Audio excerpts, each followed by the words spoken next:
Sa Bacolod City naman, bilang ang mga residente sa Barangay Mandalagan, ginapamatukan ang pagpatukod ng cell site sa ilang lugar. Puro barangay, nagpatag. Yaring balita ang atong gintutugan.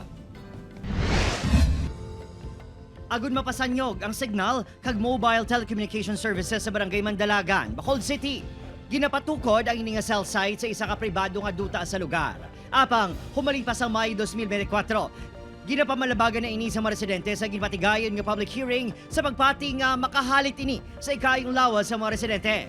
Isa ka signature campaign ang ginkasa sa mga residente batok sa proyekto.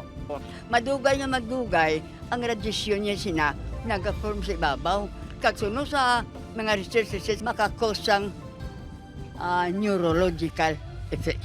Ikay hambal nila, dako na yung radiation yung tower mo kontra sa cellphone. Apang apisar sang pagpamatok, nagapadayon ang proyekto. Depensa sang punong barangay, wala sa ilang poder nga pamatukan ang proyekto.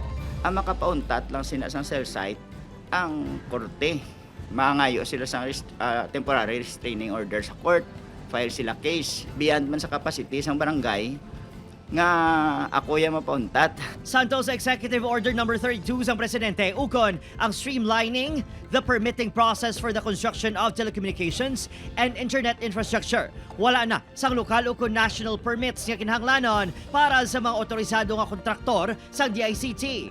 Iway na gani isang barangay clearance, hindi na nakilanlan ang barangay clearance. Basta sa zoning, allowed ang construction sinada. May permit man gikan sa Office of the Building Official ang kontraktor.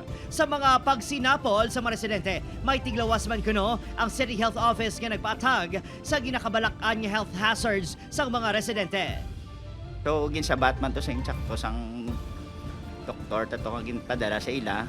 Ginsabat man to sila nga ti amo na hindi na siya tuod. Ang radiation na sa is non-ionizing na siya. Di man na maka-apekto sa mga pamuluyok bisan sa bata or sa mga tigulang. Naghatagwan ng city sa amon sang building permit. Illegal din na siya nga proseso ang ginagi naman. Lalo sa mga residente nga idangop sa simbahan kag sa City Council ang ila reklamo.